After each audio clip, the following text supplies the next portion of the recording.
जय हिंद एवरीवन। आज हम लोग फ्री फॉल की कंडीशंस में थोड़ा और आगे बढ़ेंगे, क्योंकि जब हम लोग फ्री फॉल पढ़ रहे थे तब हम लोग क्या बोल रहे थे कि अगर मानो कोई भी बॉडी अगर फॉल कर रही है, गिर रही है, और उसमें कोई भी तुम्हारा मतलब क्या कहते हैं कि इन दोनों ही फॉलिंग कंडीशन में दोनों ही कंडीशन अगर आपकी फ्री हो रखी है, मतलब कि कोई भी ऑब्स्ट्रक्शन नहीं है ना, कि आपको कोई रोक रहा है या फिर वो रोक रहा है, तो फिर हमें ये चीज समझ में आ जाता था कि हाँ, जब भी आपकी बॉडी फ्री फॉल कर रही है, मतलब कि उसमें कोई भी ऑब्स्ट्रक्शन नहीं, कोई भी मतलब क्या कहते हैं ना, तो वो आपका सरफेस एरिया का ऑब्स्ट्रक्शन है, किसी चीज का ऑब्स्ट्रक्शन है, तो फिर वो इस चीज पर डिपेंड नहीं करती कि आपके बॉडी का मास कितना है ना।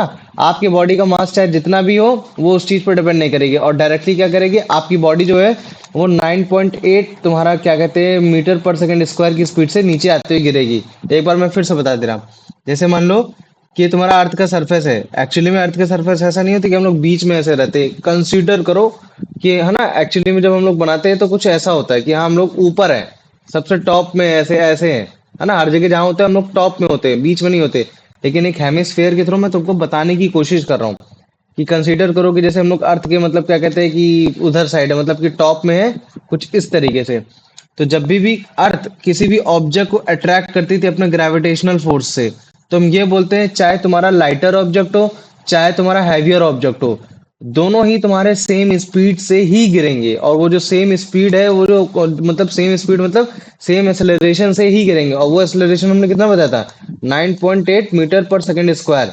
तो अब मुझे मालूम है कि अगर वो सेम एक्सेलरेशन से गिर रहे हैं, चाहे वो बॉडी ए हो चाहे वो बॉडी बी हो, तो इसका मतलब क्या है कि ये जो एक्सेलरेशन आया है किस वजह से आया है। दोनों में अगर मैं बोलता हूँ कि 9.8 Newton metre per second square का जो एक्सेलरेशन आया है, और ये सेम एक्सेलरेशन है दोनों बॉडी के लिए, दोनों एक साथ आके गिर रही हैं, तो हमें मालूम है कि ये क्यों आया, क्योंकि ये ग्रेविटी की वजह से है। किसकी वजह से है, ये तुम्हारे ग्रेविटी की वजह से है ना, ये ग्रेविटी ऑफ अर्थ की वजह से है। इसी वजह से हम लोग इसको क्या बोल देते हैं 9.8 मीटर को, कि ये क्या है तुम्हारा एक तरीके का एक्सेलरेशन ड्यू टू ग्रेविटी है ये। तो अभी जो हमने बोल दिया था ना, हमने अभी तक जो पढ़ा दिया कि हाँ यार, ये जो एक्सेलरेशन ड्यू टू ग्रेविटी वो तुम्हारा 9.8 न्यूटन पर 9.8 मीटर पर सेकंड स्क्वायर होती है। इसकी वैल्यू एक्चुअली में 9.8 मीटर पर सेकंड स्क्वायर आई कैसे, है ना, इसके बारे में बताना है। और ऊपर से ये भी बताना है कि हाँ चलो ठीक है भाई, आपने ये बोल दिया कि ये मास पे डिपेंड नहीं होती है ना, बॉडी ऑफ मास पे डिपेंड नहीं होती है, अर्थ के मास पे डिपेंड रहेगी, लेकिन आपकी जो मास ऑफ बॉडी है, मास ऑफ बॉडी पे आपके डिपेंड नहीं होती है, ये आपकी प्योरली बेस्ड किस पे होती है, आपके रेडियस पे बेस्ड होती है। तो उस बेसिस पे मतलब क्या कहते हैं, हम इनके कंक्लूजन ड्राइव करने की कोशिश करेंगे, जो हम लोग पिछली वाली क्लास में सोच रहे थे उतना करने के लिए। ठीक है, तो अभी बताओ मैं, ये जो एक्सेलरेशन ड्यू टू ग्रेविटी है और ये 9.8 मीटर पर सेकंड, ये क्यों आया है, कैसे आया है, इसके बारे में स्टार्ट करूं मैं बताना। हाँ भैया।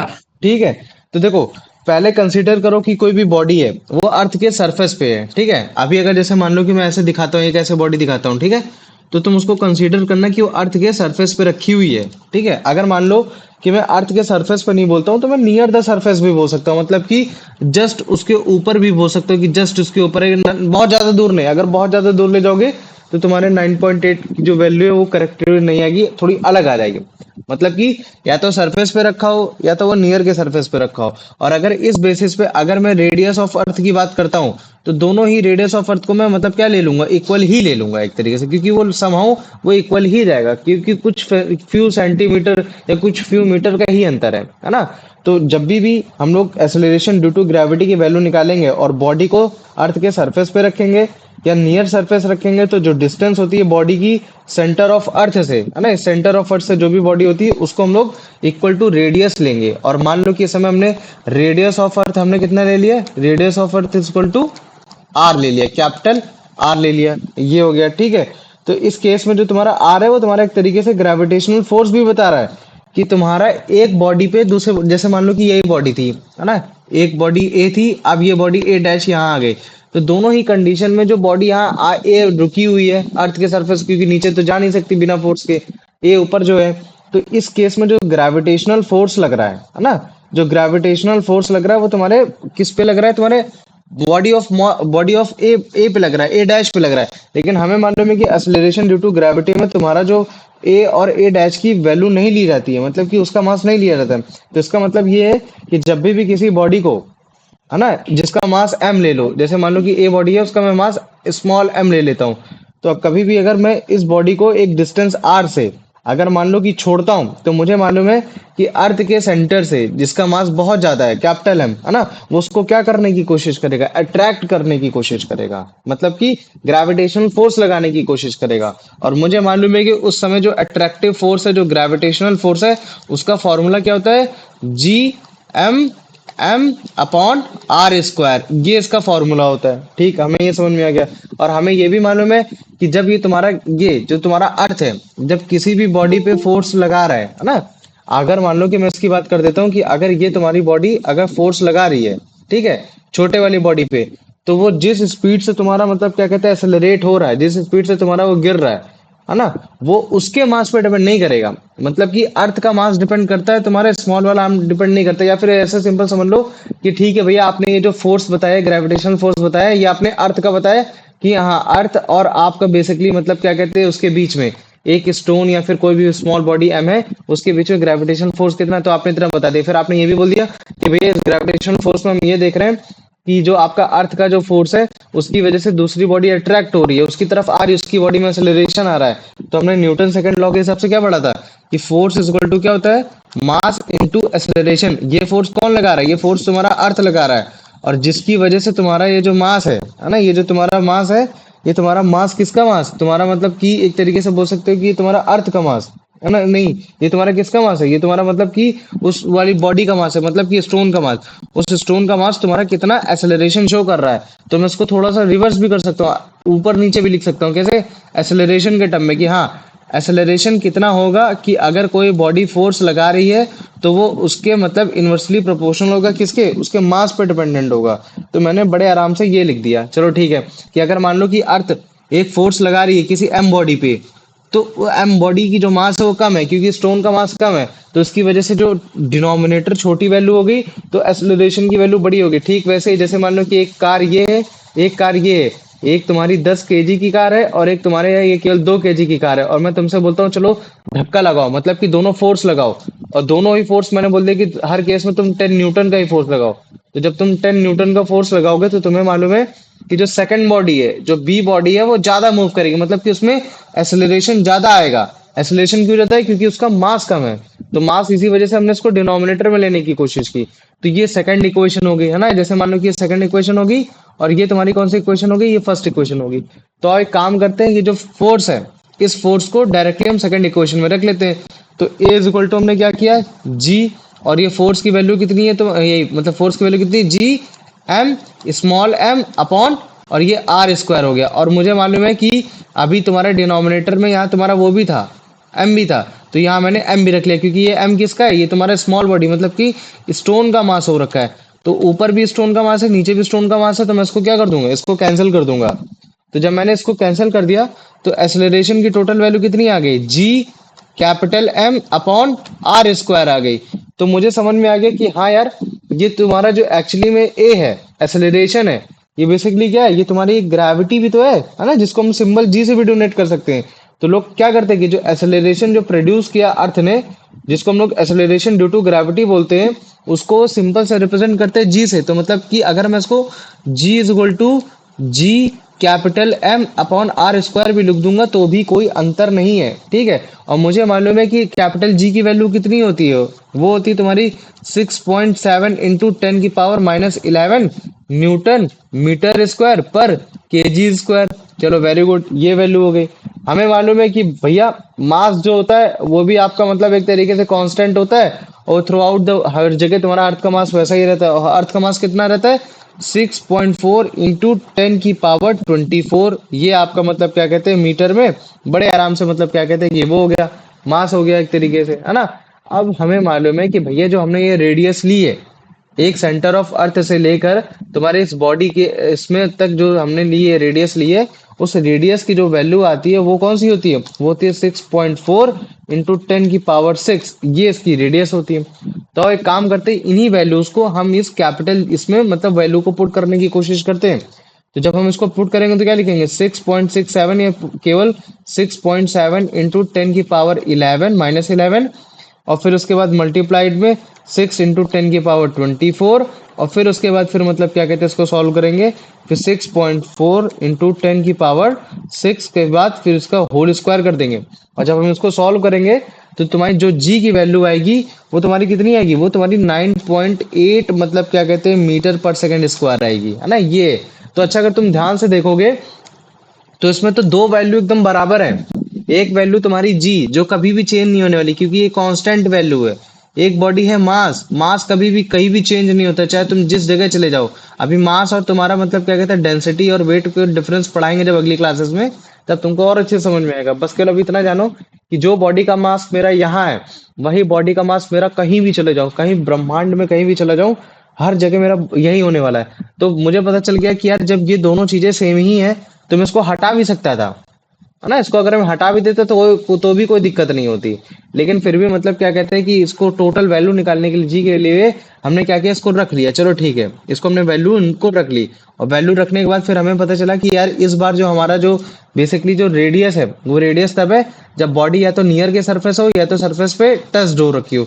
तो उस बेसिस पे जो आपका रेडियस था वो कितना था, 6.4 × 10⁻6 का, है ना। और इसका होल स्क्वायर कर दिया, और जब हमने वैल्यू निकाला तो कितना आ गया, ये 9.8 मीटर पर सेकंड आया। तो इसका मतलब यही है कि अगर कोई बॉडी आपके सरफेस पे रखी हुई है या आपके नियर के सरफेस पे हो रखी है, तो जो उस समय जो अर्थ उस पे जो ग्रेविटेशनल फोर्स लगा रहा है, मतलब कि एक्सेलरेशन ड्यू टू ग्रेविटी लेकर आ रहा है कि तुम बेटा इतनी स्पीड से आओ, इतनी स्पीड से तुम नीचे आके गिरो, तो वो कितनी स्पीड है, वो तुम्हारी 9.8 मीटर पर सेकंड स्क्वायर की स्पीड है। मतलब कि तुम इतनी स्पीड से मतलब तुम अर्थ की तरफ अट्रैक्ट होगे और इतनी स्पीड से आओगे।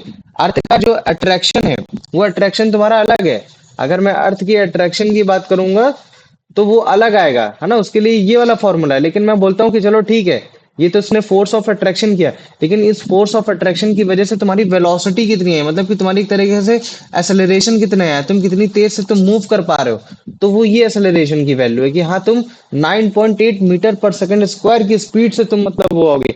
अदरवाइज अगर मैं अट्रैक्शन की बात करूंगा, कितना अट्रैक्शन लगा रही, कितने फोर्स से लगा रही है, तो जो उसकी वैल्यू होती है वो होती है 9.8 न्यूटन। मतलब कि अगर मैं बोलूं कि अर्थ कितना फोर्स लगा रही है एक ऑब्जेक्ट पे जो अर्थ के सरफेस पे है या तो अर्थ के सरफेस के ऊपर है, तो वो है तुम्हारा 9.8 न्यूटन है। उस 9.8 न्यूटन के दम पे तुम्हारे ऑब्जेक्ट को अपनी तरफ घसीट रहा है। दूसरी ऑब्जेक्ट भी 9.8 न्यूटन लगा रही है, लेकिन मुझे मालूम है कि भैया स्टोन का जो मास है वो कम है, इसी वजह से जो इसमें एक्सेलरेशन आ रहा है वो ज्यादा आ रहा है। अब अगर एक्सेलरेशन ज्यादा आ रहा है तो कितना एक्सेलरेशन आ रहा है, तो हमें पता चल गया कि ठीक है भैया, एक्सेलरेशन जो आ रहा है वो आपका 9.8 मीटर पर सेकंड स्क्वायर आ रहा है जब भी ऑब्जेक्ट आपका सरफेस पे होता है या आपका object near to the surface होता है। तो मुझे बताओ, ये जो मैंने वैल्यू अभी तुमको निकालना सिखाया एक्सेलरेशन ड्यू टू ग्रेविटी की, ये समझ में आ गया कि नहीं आ गया, ये इसमें कोई डाउट है? हाँ भैया। नहीं है ना, पक्का? चलो वेरी गुड, है ना। पहले अभी इसको देखो, बाद में फिर देखेंगे कि यार ये एक्सेलरेशन ड्यू टू की ग्रेविटी की वैल्यू चेंज होगी। क्योंकि अभी अगर मैं हल्का सा हिंट दूं तो मुझे बताओ, अगर मैं अभी बोल रहा हूँ कि हाँ चलो ठीक है, ये जो वैल्यू है ये तुम्हारे 6.64 × 10⁻6, ये तो रेडियस ऑफ अर्थ है। लेकिन अगर मान लो मैं थोड़ा सा और ऊपर चला जाता हूँ, तब ये वैल्यू चेंज होनी चाहिए कि नहीं होनी चाहिए, है ना। वैल्यू चेंज होगी। अब अगर मान लो कि ये वैल्यू चेंज होगी तो डिनोमिनेटर की वैल्यू चेंज होगी, तो ऑटोमेटिक तुम्हारी जी की वैल्यू चेंज हो जाएगी। तो तभी हम लोग वेरिएशन भी चेक करते हैं कि एक्सेलरेशन ड्यू टू ग्रेविटी में वेरिएशन भी आता है। तो अभी हम लोग वेरिएशन के बारे में भी पढ़ेंगे, लेकिन सबसे पहले इसको देखो, है ना। ये चीज बताने की कोशिश कर रहा हूँ। तो जैसे ये क्या है, ये जो अभी तुमको मैंने शो किया ना, ये जो बॉल वाला शो किया, इसमें क्या दिख रहा है कि जैसे मान लो कि कोई भी बॉडी है ना, अर्थ के सरफेस पे है या नियर टू द सरफेस है ना। जैसे मान लो कि अभी जो नीचे गिर रहे ना, हल्के हल्के हल्के हल्के गिर चुकी, तो मैं क्या बोल रहा हूँ कि नियर सरफेस पे है ना। लेकिन अगर मान लो कि मैं इतने डिस्टेंस पे रखता हूँ तो मतलब ये गिर रही है।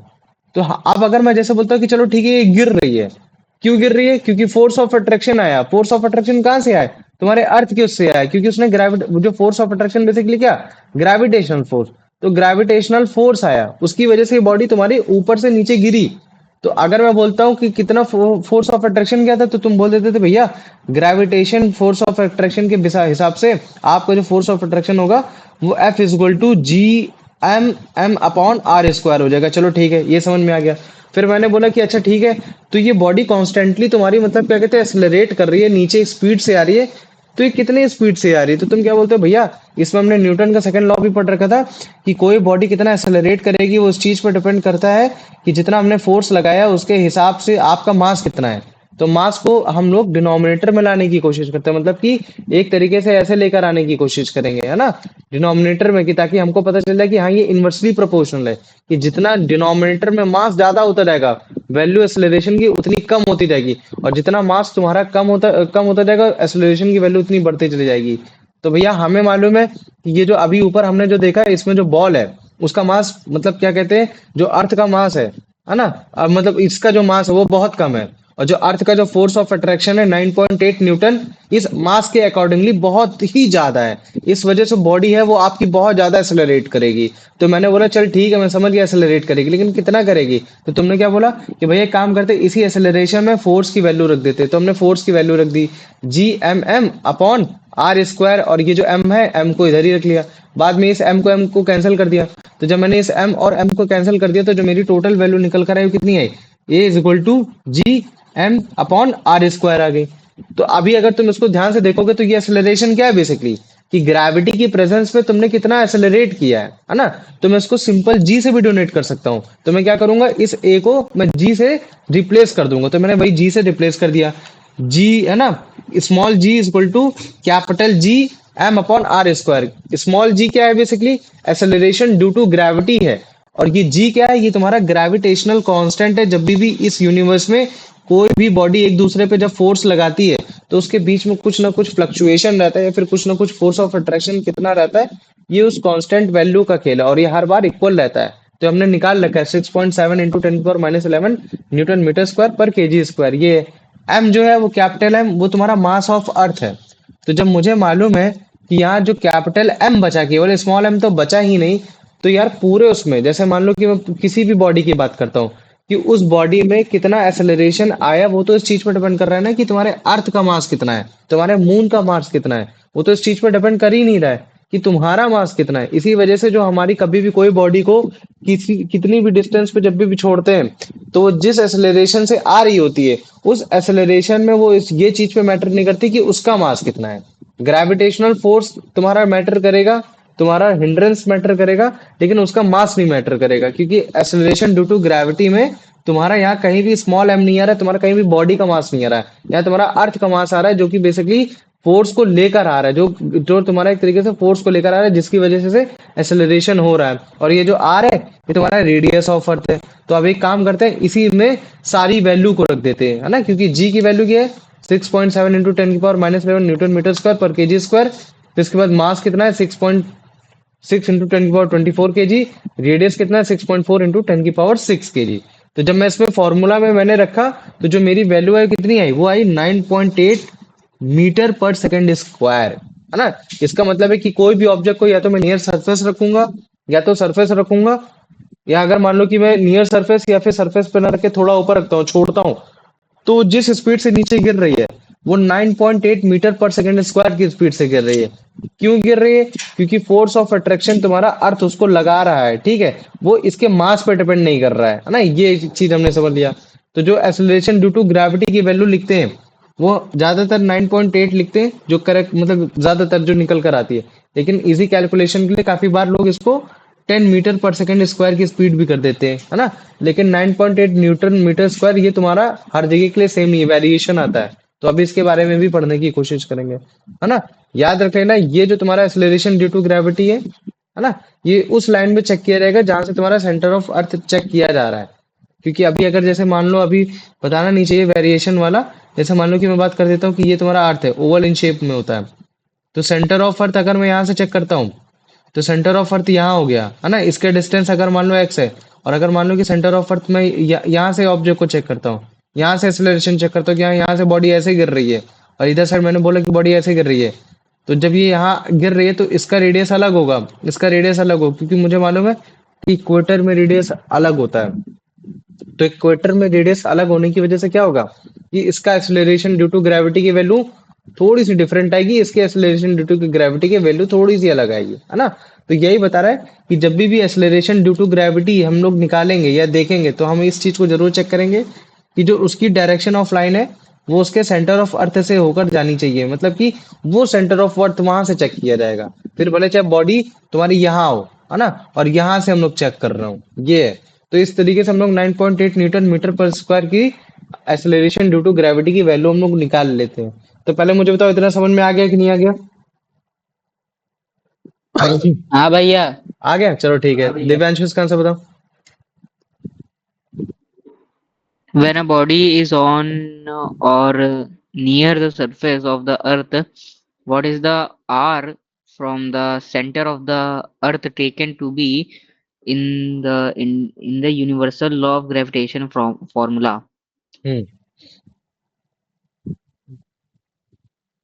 बोला कि जब भी बॉडी अर्थ के सरफेस पे होती है उसके नियर होती है, तो जो हम लोग डिस्टेंस लेते हैं अर्थ से लेकर उस ऑब्जेक्ट के बीच में, तो यूनिवर्सल लॉ ऑफ ग्रेविटेशन के अकॉर्डिंगली वो बेसिकली क्या होता है, वो एक हाइट होती है, या फिर वो एक रेडियस होती है, या फिर वो तुम्हारी बॉडी दूसरे वाली छोटी वाली बॉडी का मास होता है, या फिर तुम्हारी बड़ी वाली बॉडी अर्थ का मास होता है। अभिषेक तुम बताओ। भैया ये option B. Option B, radius of earth होता है ना, वेरी गुड। आ जाओ, अब अभिषेक तुम बताओ इसका answer. The force exerted by the Earth on the body of mass m is given by universal law of gravitation as F is equals to g m into m r square. What does this force produce in the stone? Option D, an acceleration. An acceleration. Question क्या बोला? The force exerted by earth on a body of mass m given by the universal law of gravitation. Hmm ठीक है, acceleration. Good, सही बोला एकदम। आ जाओ यश, इसका answer बताओ। The provided text derives a formula for acceleration due to gravity. G. What is this formula?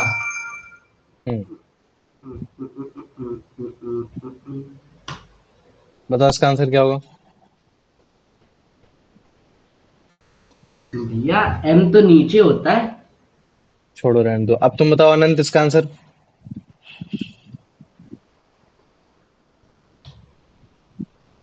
अनंत, कुलदीप। भैया option A. Option A, very good. अच्छा, अगर मैं जैसे तुमसे पूछूं कि ऑप्शन सी क्यों नहीं हो सकता, तो तुम क्या बोलोगे? क्योंकि भैया यहाँ जो एम लिखा गया है वो एम कौन सा है? स्मॉल। बॉडी का मास है। हाँ, बॉडी का है। और कभी भी एक्सेलरेशन ड्यू टू ग्रेविटी में क्या बॉडी का मास लिया जाता है? नहीं लिया जाता है, क्योंकि तुम्हारे रॉबर्ट बॉयल ने इस एक्सपेरिमेंट को प्रूफ करके बता दिया था। एक तरफ फेदर को गिराया और एक तरफ किसको गिराया था? एक तरफ तुम्हारी बॉल को गिराया था, हैवी बॉल को गिराया था वैक्यूम चैम्बर में। और जब दोनों को चेक किया तो दोनों एक साथ आके गिरे। तो इसका मतलब है कि यार ये इस चीज पे तो मैटर करता ही नहीं कि बॉडी का मास कितना है, वो तो इस चीज पे मैटर करता है कि तुम्हारा एक्सेलरेशन ड्यू टू ग्रेविटी कितना है। तो जो एक्सेलरेशन ड्यू टू ग्रेविटी होता है क्या होता है? तुम्हारा G M upon are square, है ना। या फिर जो तुम्हारा सिंपल, अगर आर स्क्वायर कैपिटल में ऐसे भी लिख देता हूँ तो ये जो तुम्हारा एम है ये तुम्हारा क्या है? मास ऑफ अर्थ है, ना कि मास ऑफ बॉडी है ना। तो थोड़ा सा ध्यान देना, कहीं कैपिटल एम या स्मॉल एम लिख कर आ रहा हो तो क्या आंसर होगा, क्या आंसर नहीं होगा। ये आ जाओ, अब इसका आंसर बता दो। अनंत, अनंत तो तुम, नहीं तो फिर दिव्यांशु।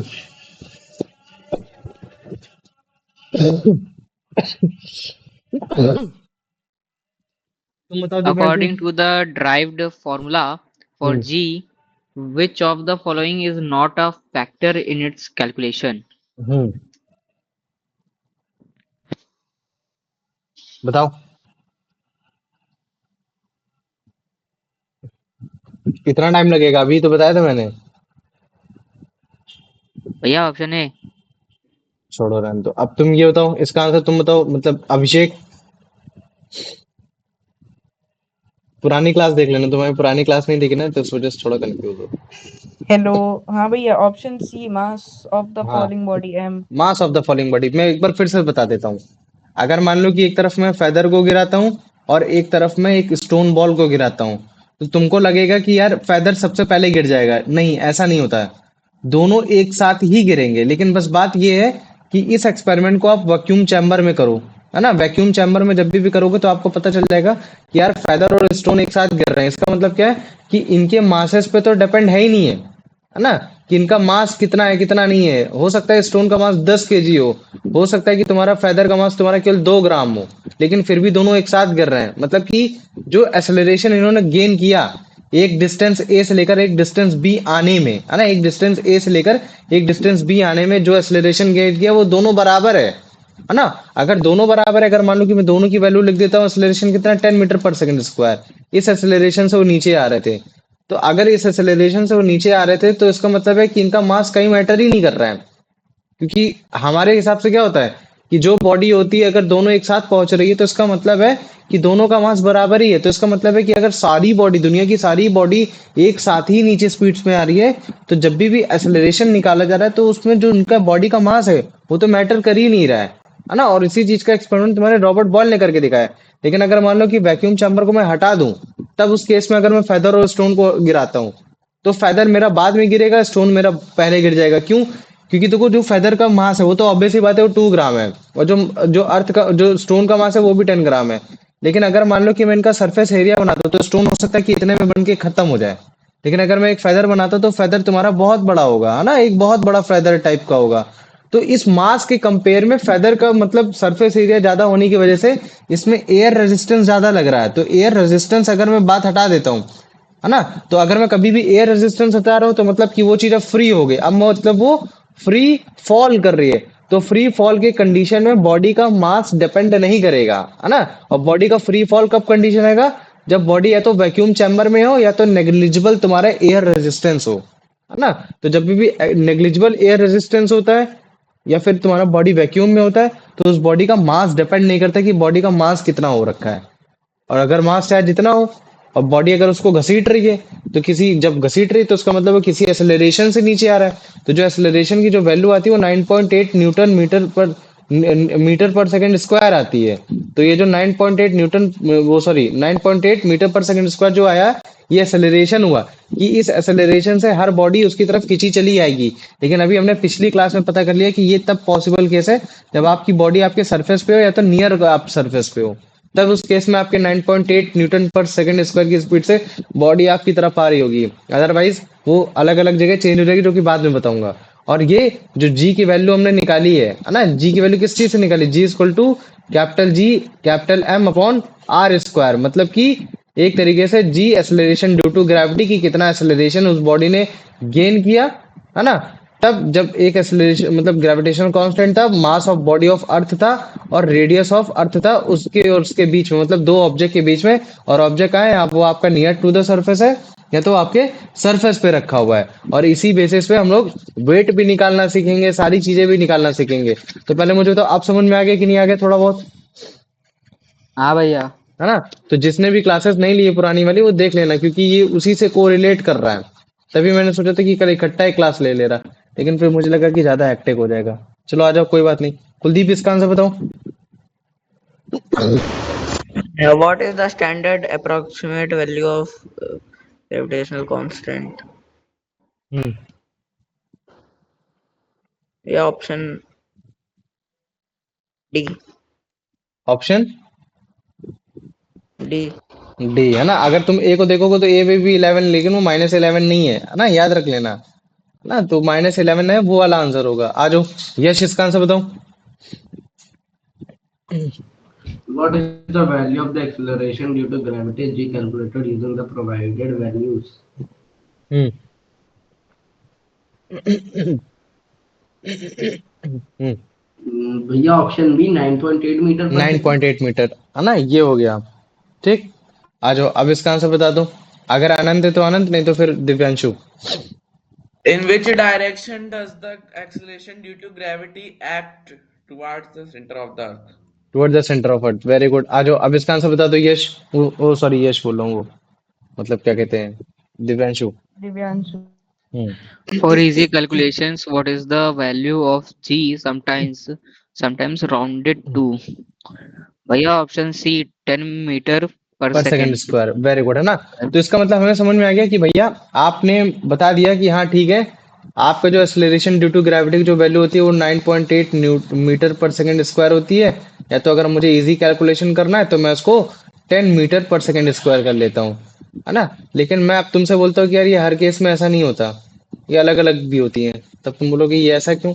तो मुझे मालूम है कि भैया जब भी हम लोग एक्सेलरेशन ड्यू टू ग्रेविटी की वैल्यू निकालते हैं तो उसका फॉर्मूला क्या होता है, G is equal to capital G M upon R square होता है।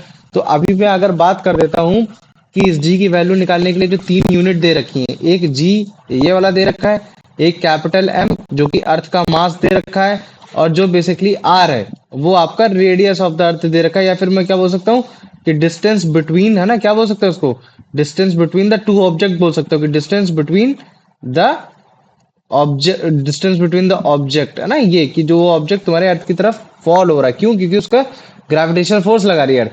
तो मुझे मालूम है कि यार ये जो ग्रेविटेशनल कांस्टेंट है, ये ग्रेविटेशनल कांस्टेंट, ये जो 6.67 इंटू 10⁻11 न्यूटन मीटर स्क्वायर पर केजी स्क्वायर, ये जो वैल्यू है ये कांस्टेंट है, ये कभी चेंज नहीं होने वाली।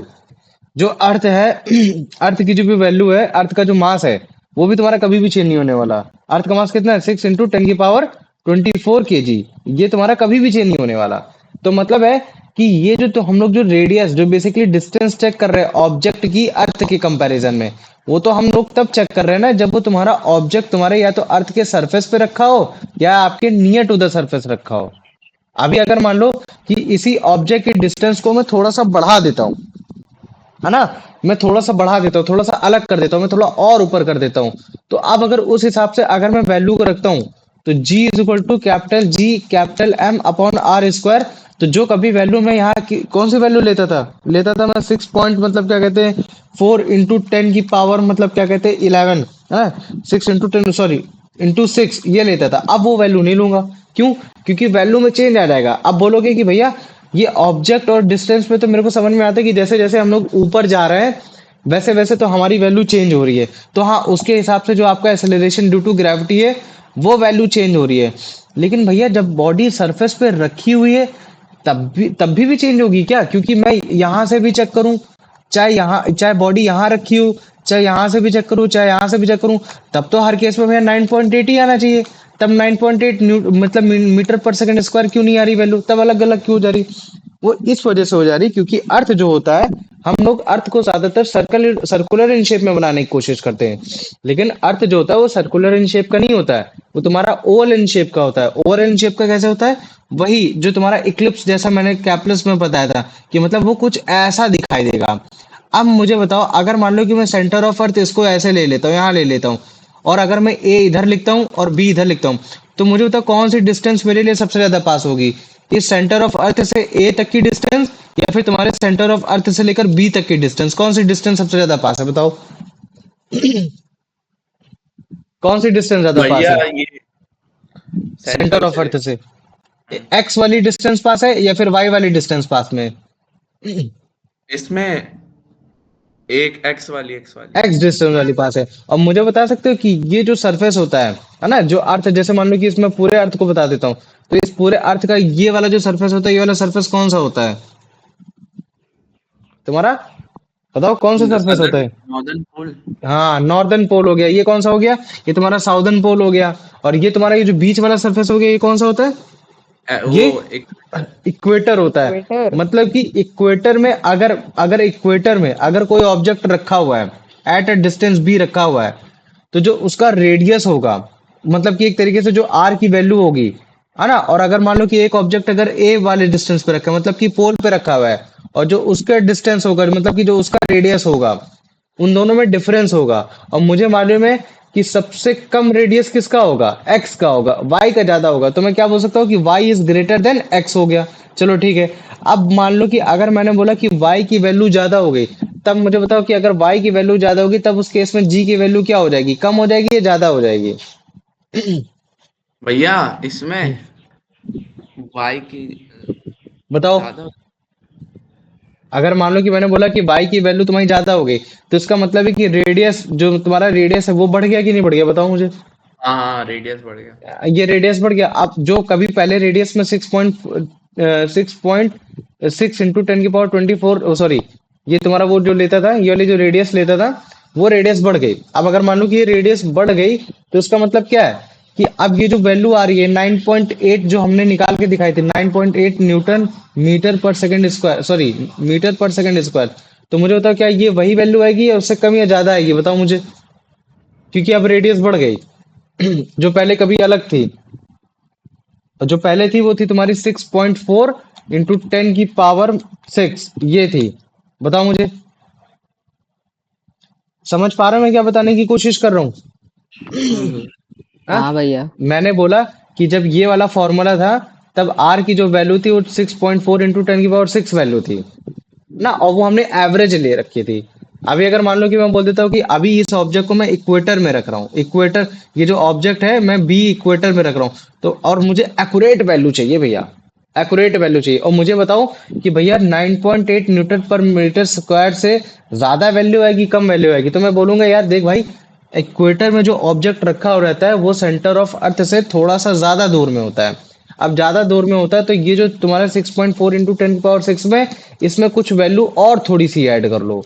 तो अगर मान लो कि इसको वैल्यू को मैंने वाई जैसे मान लो कि यहाँ तक तुम्हारी 6.4 हुआ करती थी, 6.4 इंटू 10⁶, तो ये कुछ वैल्यू बची है ना, तो ये वैल्यू को भी अगर मान लो कि मैं इसमें ऐड कर देता हूँ, तब उस केस में ये जो आर की वैल्यू थी वो अब और ज्यादा हो गई।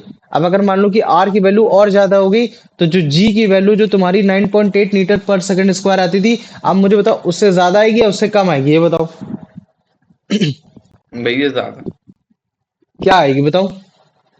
कम यश, आएगी। यश बताओ, अभिषेक, कुलदीप। डिनोमिनेटर की वैल्यू जब बढ़ती है तो टोटल वैल्यू क्या होती है, डिक्रीज होती है इंक्रीज कम होती है? होती डिक्रीज। है, कम होती डिक्रीज डिक्रीज। होती है। तो इसका मतलब है कि अभी जो रेडियस कभी 6.4 इंटू 10⁶ था, अब मैंने थोड़ी और वैल्यू बढ़ा दी क्योंकि तुम्हारा डिस्टेंस यहाँ इक्वेटर में ज्यादा हो गया, तो इसका मतलब है कि अब रेडियस और बड़ा हो गया। तो अगर रेडियस और बड़ा हो गया तो तुम्हारा एक्सेलरेशन ड्यू टू ग्रेविटी अब कितना हो गया बताओ? 9.8 Newton metre per second square से ज्यादा हो गया या कम हो गया, बताओ? ज्यादा हो गया, ज्यादा। तुम बताओ अभिषेक। कम हो गया।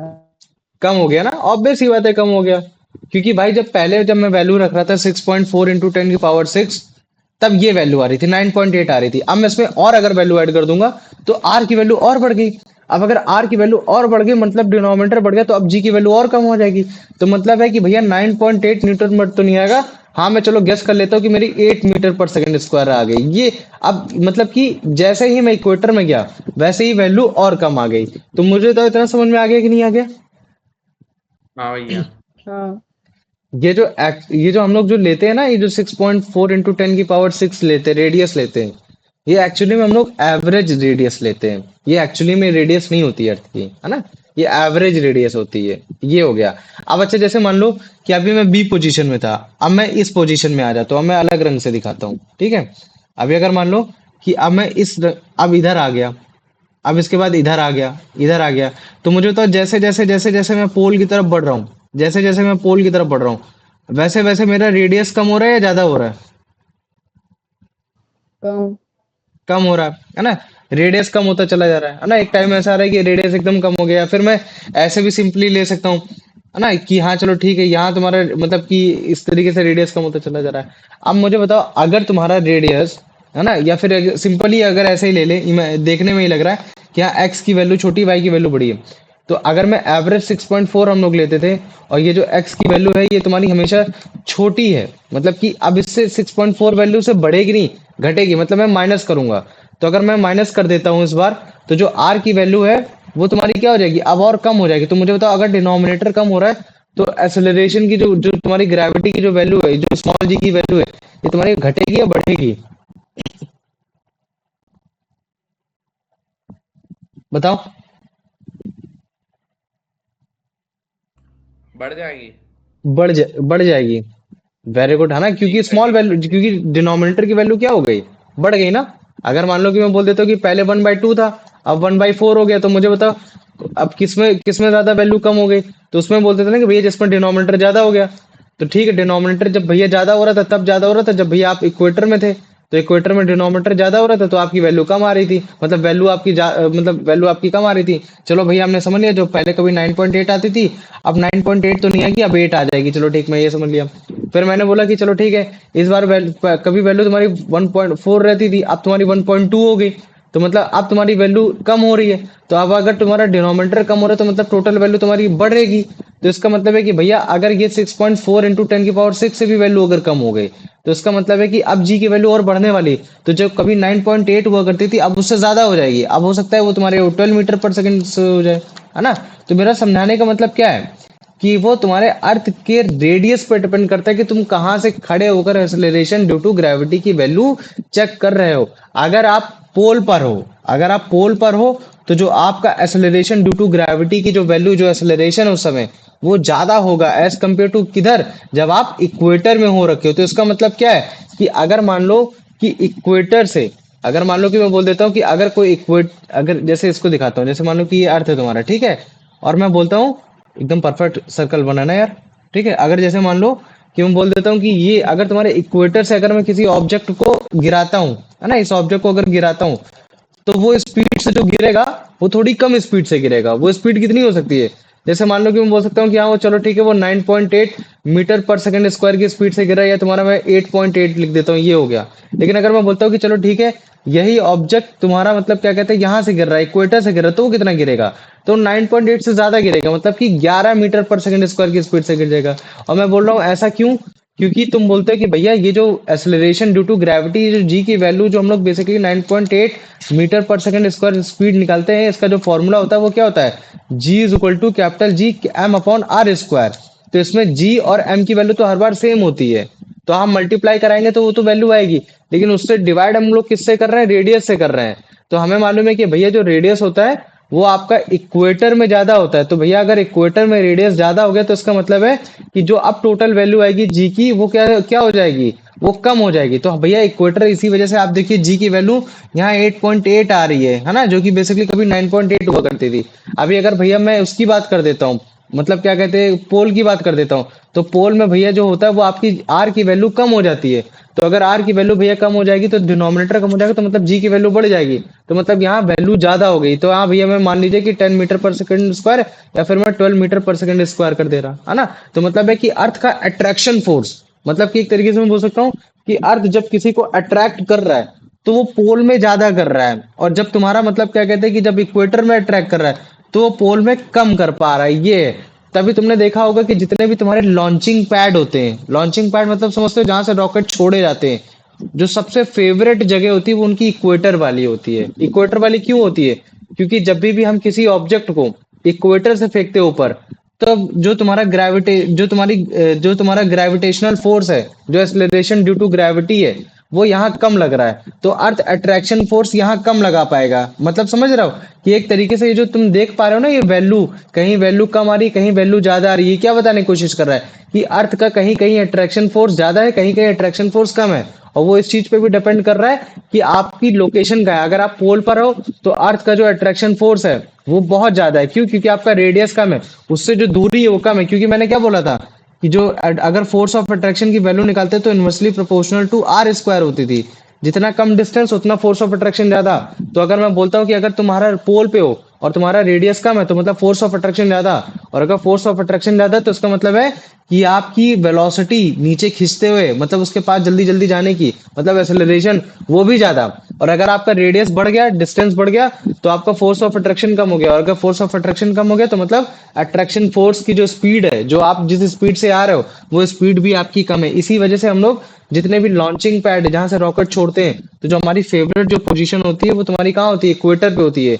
कि इक्वेटर से अगर हम किसी ऑब्जेक्ट को छोड़ेंगे तो अर्थ का अट्रैक्शन फोर्स यहाँ कम होता है, तो हमारा फ्यूल कम लगेगा, हम बड़े ही आसानी से मतलब क्या कहते हैं यहाँ का जो एक्सेलरेशन ड्यू टू जो ग्रेविटी की जो वैल्यू है उसको ओवरकम करके ऊपर बड़े आराम से चले जाएंगे, है ना। तो जितने भी लॉन्चिंग पैड होते हैं ज्यादातर तुम्हारे इक्वेटर में लेने की कोशिश किए जाते हैं, इक्वेटर में जमीन लेने की कोशिश की जाती है, ये सब लेने की कोशिश की जाती है। तो जो नॉर्थ पोल में जितनी कंट्रीज है वो ज्यादातर मतलब क्या कहते हैं कि साउदर्न की तरफ मतलब इक्वेटर की तरफ आने की कोशिश करते हैं, इसी वजह से कि एक्सेलरेशन ड्यू टू ग्रेविटी की वैल्यू कम से कम हो। वैल्यू कम से कम होगी तो मैं बड़े ही आसानी से ऑब्जेक्ट को फेंक पाऊंगा ऊपर, मतलब कि निगेटिव रिटार्डेशन करा पाऊंगा, है ना, ये हो पाएगा। तो पहले मुझे बताओ इतना समझ में आ गया कि नहीं आ गया? हाँ भैया। आ हाँ गया भैया। इसमें है ना। तो देखो अभी तो हमने ऑब्जेक्ट को तब लिया जब तुम्हारा ऑब्जेक्ट मान लो कि सरफेस पे रखा है या नियर टू द सरफेस रखा है ना। जैसे मान लो कि मैं ऊपर वाले उसको हटा ही देता हूँ, ठीक, जैसे मान लो मैंने इसको हटा दिया, ठीक है, ये हो गया, ठीक है, या फिर इसको भी मान लो, इसको भी हटा दिया हर केस में। अब मैं कहता हूँ कि तुम अब तुम ऊपर बढ़ते चले जा रहे हो, ऊपर जाते चले जा रहे हो।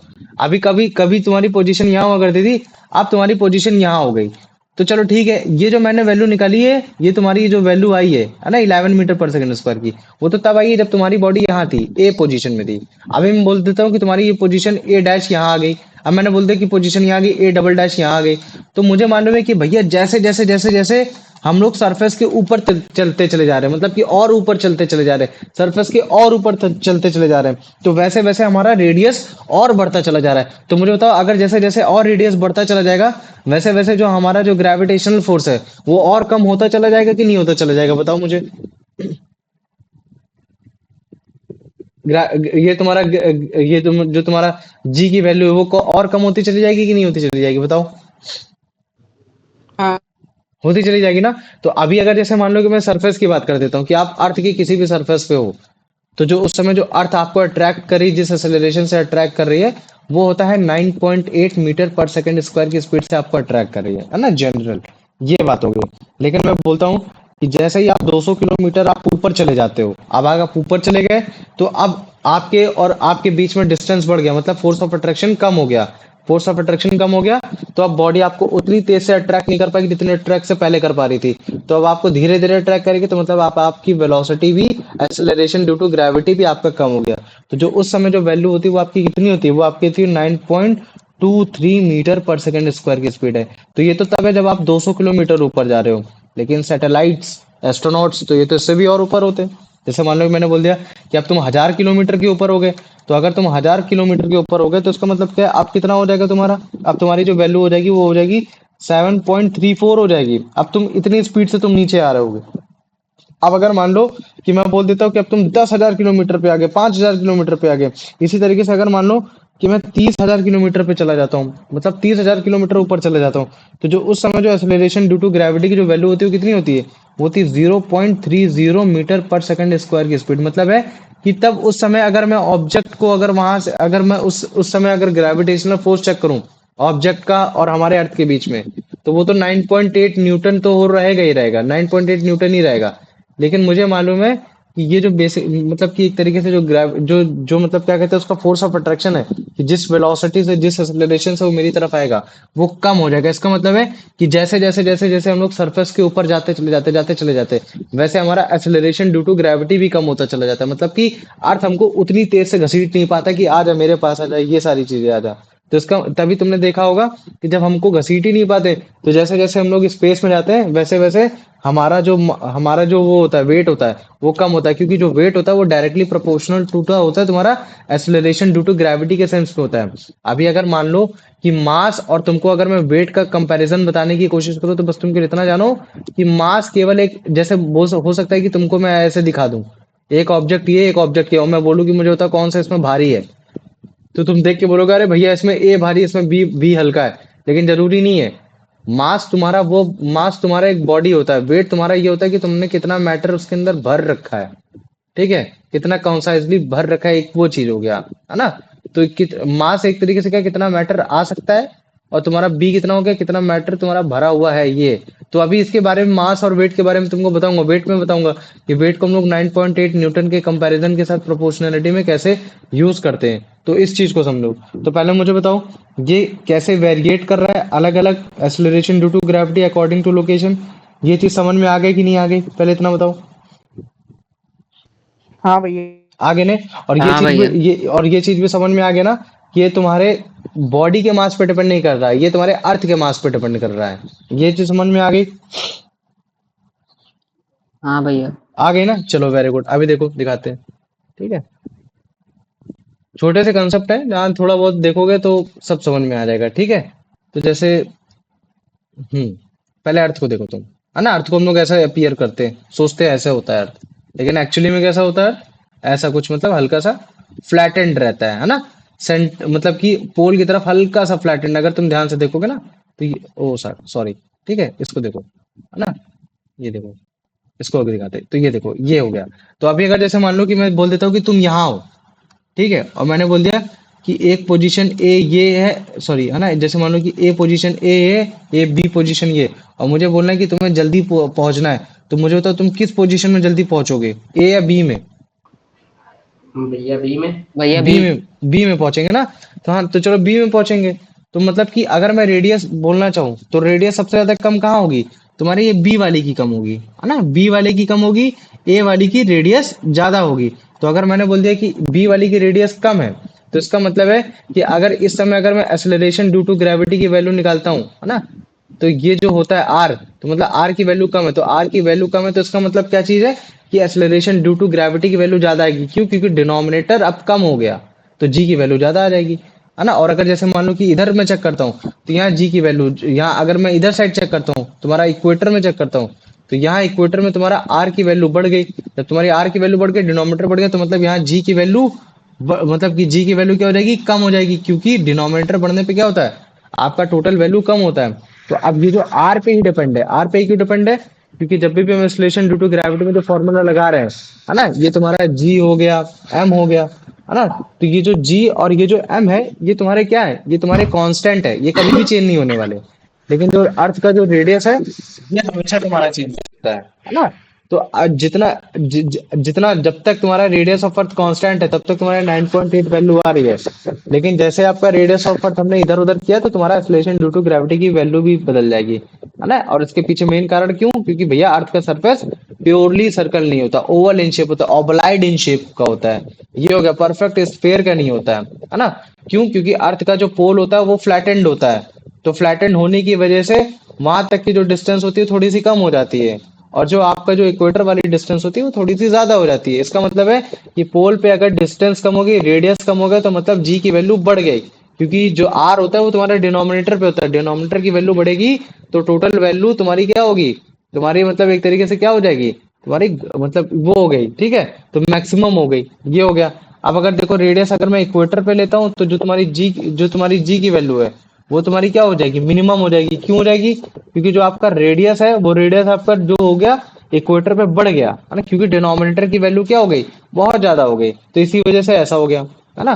तो ये अब अगर फॉर्मूला को इसको ऐसे रखता हूँ, तो इसके बेसिस पे देखो मैंने यही बताया कि इक्वेटर में अगर एक्सेलरेशन ड्यू टू ग्रेविटी अगर कम है, मतलब कि फोर्स ऑफ अट्रैक्शन कम है, तो आप कोशिश करोगे कि जितने भी लॉन्चिंग पैड्स हैं, जिसके थ्रू मतलब क्या कहते हैं कि आप बड़े आसानी से किसी भी ऑब्जेक्ट को आप स्पेस में भेज पाओ, तो आप इक्वेटर की तरफ जाना चाहोगे। इक्वेटर की तरफ जाने से फायदा क्या होगा, कि इससे फायदा ये होगा कि मतलब हाँ चलो ठीक है, जब भी हम लॉन्च करेंगे, तो लॉन्च करने से फायदा क्या होगा कि हाँ यार, लॉन्च करने पे मतलब क्या कहते हैं कि फोर्स ऑफ अट्रैक्शन कम लगेगा, एक्सेलरेशन ड्यू टू ग्रेविटी कम लगेगा, तो हमारा फ्यूल बर्न नहीं होगा। तो ये जो तुम देख रहे हो ना, ये जो हल्का सा पिंक, ये जो मतलब क्या कहते हैं स्किन कलर हो रखा है, तो ये जो स्किन कलर का ये रशिया है। तो अगर तुम रशिया का लॉन्चिंग पैड देखोगे, तो तुमको कुछ लॉन्चिंग पैड तुमको कजाकिस्तान में भी दिख रहे होंगे, है ना। तो एक कजाकिस्तान में जैसे तुम्हारा ये वाला हो गया, है ना, ये वाला जो तुम देख रहे हो ना, तो ये कजाकिस्तान में, तो उन्होंने वहां की प्रॉपर्टी खरीदी हुई थोड़ी सी, कि हमको दे दीजिए, हमको यहाँ से लॉन्च करना है। क्यों? क्योंकि वो नियर टू नियर मतलब तुम्हारे इक्वेटर की तरफ जाने की कोशिश कर रहे हैं, क्योंकि वो जितना उधर इक्वेटर की तरफ जाएंगे, उतना ज्यादा उनका एक्सेलरेशन ड्यू टू ग्रेविटी कम होगा। एक्सेलरेशन ड्यू टू ग्रेविटी कम होगा, तो मतलब कि फोर्स ऑफ अट्रैक्शन कम होने की वजह से तुम्हारा बड़े आराम से सैटेलाइट ऊपर चली जाएगी।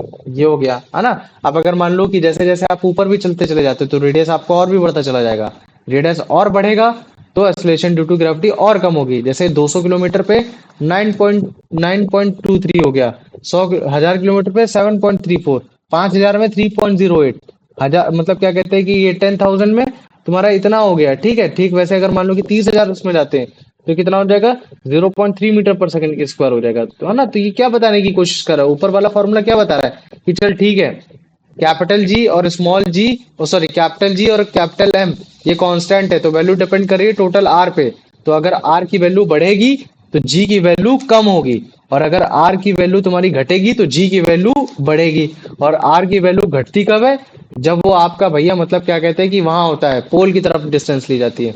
तो पोल की तरफ अगर डिस्टेंस लेंगे, तो फिर आपकी जी की वैल्यू बढ़ेगी, मतलब एक्सेलरेशन ड्यू टू ग्रेविटी बढ़ेगा, मतलब कि फोर्स ऑफ अट्रैक्शन या जिस स्पीड से बॉडी गिर रही है वो बढ़ेगा। और आर की वैल्यू अगर घटाएंगे, तो जी की वैल्यू कम होगी। वो तब होता है जब भैया हम लोग इक्वेटर की तरफ डिस्टेंस लेते हैं। तो ये हो गया। लेकिन अगर मैं एक्चुअली में बात करूं, तो ये भी फॉर्मूला गलत है। क्यों? क्योंकि अगर मान लो कि मैं बोलूँ कि ठीक है भैया एक काम करते हैं, अभी तक हम लोग अर्थ के सरफेस पे चेक करते थे तो रेडियस आर लेते थे जो कि कितना होता था 6 पॉइंट मतलब क्या ये जो 6 × 10 की पावर कितना होता था रेडियस ऑफ अर्थ बताओ रेडियस ऑफ अर्थ भैया 6.4 into 10 की पावर 11। वेरी गुड 6.4 × 10 की पावर 6 होता है। ठीक है ये हो गया। तो अभी अगर जैसे मान लो कि मैं बोल देता हूँ कि ठीक है अब नीचे आ जाते हैं, इसका मतलब है भैया जैसे जैसे जैसे जैसे नीचे चले जाएंगे तो वैसे वैसे भैया मतलब क्या कहते हैं मतलब एक्सीलरेशन ड्यू टू ग्रेविटी और बढ़ते चले जाना चाहिए, लेकिन ऐसा तो होता नहीं है। आप अर्थ सरफेस पे जब खड़े रहते हो तब उस समय आपका एक्सीलरेशन ड्यू टू ग्रेविटी लगता है, नहीं लगता है ना। तो जैसे ही आप मतलब क्या कहते हैं अर्थ के सरफेस के नीचे जाते हो वैसे ही आपका एक्सीलरेशन ड्यू टू ग्रेविटी आपका मतलब जस्ट जीरो हो जाता है ना, क्या हो जाता है जीरो हो जाता है। तो ये फॉर्मूला एप्लीकेबल नहीं है at any point of that surface, है ना, ये इस चीज को समझो। मैक्सिमम कब होता है जब हम लोग सरफेस पे होते हैं, याद रख लेना। मैक्सिमम अगर तुमसे कभी पूछे कि मुझे बताओ एक्सीलरेशन ड्यू टू ग्रेविटी सबसे ज्यादा कब होगा तो तुम क्या बोलोगे भैया जब हम लोग सरफेस पे होते हैं। और बोलेगा जीरो कब होता है तो तुम कब बोलोगे कि भैया या तुम ऊपर जा रहे हो या तो नीचे जा रहे हो, जब टुवर्ड द सेंटर जाते हैं तो जीरो हो जाता है। और जैसे जैसे ऊपर जा रहे होते हैं तो एक्सीलरेशन ड्यू टू ग्रेविटी की वैल्यू कम होती चली जाती है ना। तो जब भी हम लोग सोचते हैं कि जैसे जी की वैल्यू बढ़ानी है तो एक काम करते हैं, इसका मतलब क्या कहते हैं कि तुम्हारा नीचे चलते चले जाते हैं रेडियस को और कम करते चले जाते हैं, है ना, क्योंकि जितना ज्यादा रेडियस कम उतना ज्यादा जी की वैल्यू बढ़ेगी। तो मतलब कि अब हम लोग सरफेस के नीचे ही घुस जाते हैं, लेकिन ऐसा नहीं होता। अगर सरफेस के नीचे जाओगे तो वो जो जी की वैल्यू डिक्रीज होने के बजाय तुम्हारी क्या हो जाएगी वो जीरो हो जाती है, सेंटर पे जाती है क्या हो जाएगी जीरो हो जाएगी। तो ये होता है। तो जो वैल्यू ऑफ जी है वो मैक्सिमम होती है अर्थ के सरफेस पे होती है, और जैसे जैसे आप ऊपर चलते चले जाओगे रेडियस बढ़ता चला जाएगा। तो जो फॉर्मूला है वो आप उसके अकॉर्डिंगली आर की वैल्यू बढ़ा रहे हैं तो जी की वैल्यू कम होती चली जाएगी। तो जैसे ही सरफेस पे आप ऊपर जाते जाओगे जाते जाओगे जाते जाओगे तो वैसे वैसे आपकी जो जी की वैल्यू है वो भी आपके कम होती चली जाएगी। तो मुझे बताओ ये acceleration due to gravity in variation ये समझ में आ गया कि नहीं आ गया, या इसमें किसी को कोई डाउट है? नहीं भैया। नहीं है, चलो ठीक है। अनंत बताओ इसका answer. On what factor does the value of acceleration due to gravity g depend on? भैया option gravitational constant, mass of the earth and radius of the earth, option B. Option B, very good. आ जाओ अब इसका answer बता दो Divyanshu. Why is the value of g not constant at all places on the surface of the earth? हम्म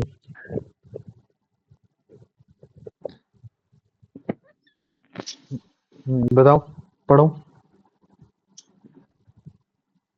भैया option C, the earth's radius r is not same at all places due to its flattening at pole. flattening at the poles. Very good, सही एकदम answer बताओ। अभिषेक बताओ इसका answer. Due to shapes, Earth shapes, the value of G varies what with what? नहीं मुझे बताओ varies with what? इसको क्या बोलते हैं और इसको क्या Altitude, बोलते हैं? हम्म latitude. लैटिट्यूड है ना। तो ये जो हम लोग हॉरिजॉन्टल लाइन खींचते हैं ये तुम्हारा लैटिट्यूड होता है, और जो ऊपर वाली लाइन खींचते हैं तुम्हारा लॉन्गिट्यूड होता है ना। बस ये इस चीज को समझ लेना। आ जाओ अब इसको बता दो यश।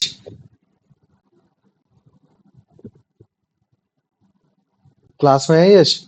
यश नहीं तो फिर कुलदीप हाँ, बताए answer. According to the text, why is the value of g considered constant as at a given place on the surface of the earth? Because the gravitational constant g and the earth's mass m are constant. Very good, आ जाओ अब इसका answer बता दो Anant. The Earth's surface is the value of acceleration due to gravity g at its maximum. भैया at poles b। Poles, अगर मैं पूछूं कि मुझे बता कि मैक्सिमम क्यों है पोल्स की तरफ, तो तू क्या बोलेगा? क्योंकि भैया वहां क्या हो रखा है रेडियस कम हो रखा है ज्यादा हो रखा है?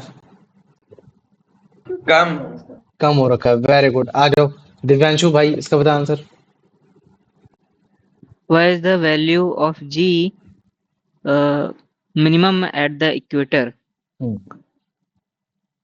The radius of the earth is minimum at the equator.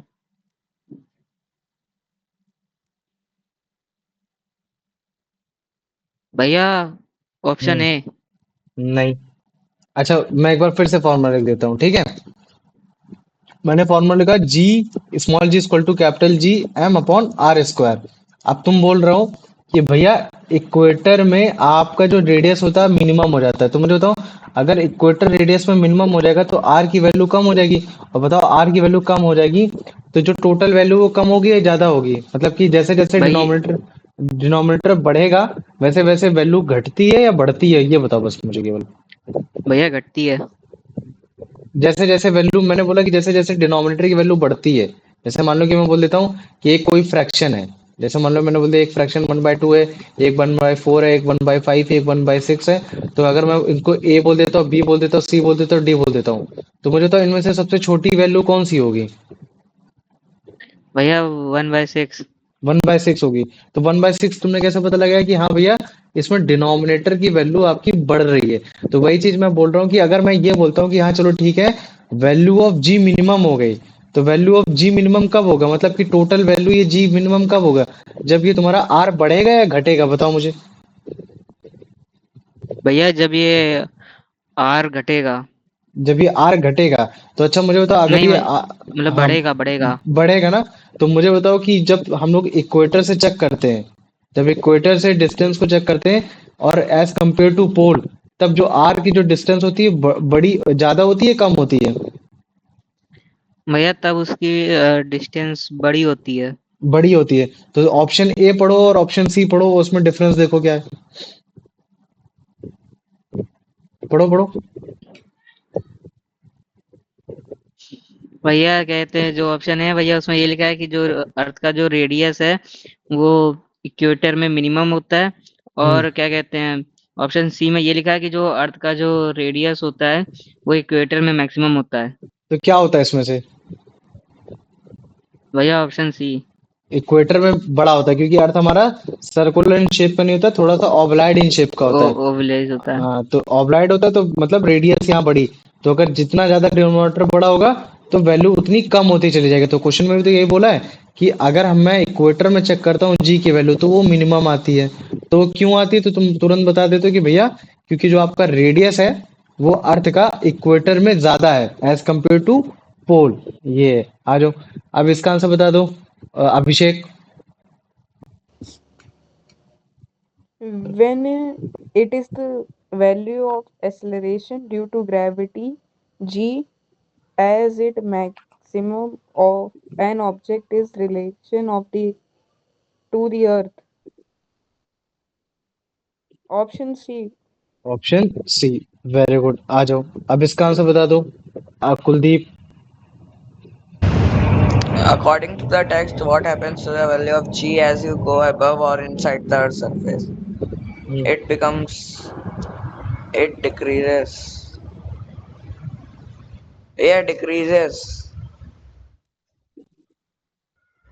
It decreases, very good है ना, इट डिक्रीजेस है ना, ये हो गया। लेकिन जीरो तुम्हारी कहाँ होती है? टुवर्ड द सेंटर, क्योंकि तुम सोचोगे कि भैया एक काम करते हैं, रेडियस मतलब रेडियस ही मतलब सेंटर तक चले जाते हैं, सेंटर तक चले जाएंगे तो मतलब क्या कहते हैं जो जी की वैल्यू है और कम हो जाएगी।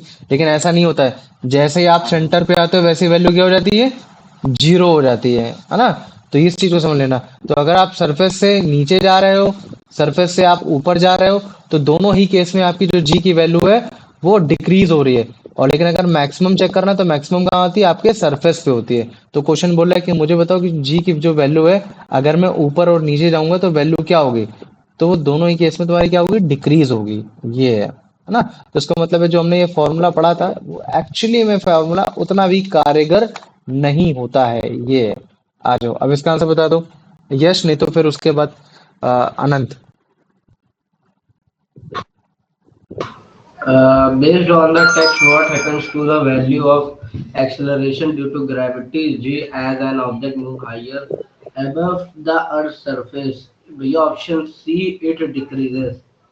It decreases, very good. आ जाओ अनंत, अब इसका आंसर बताओ।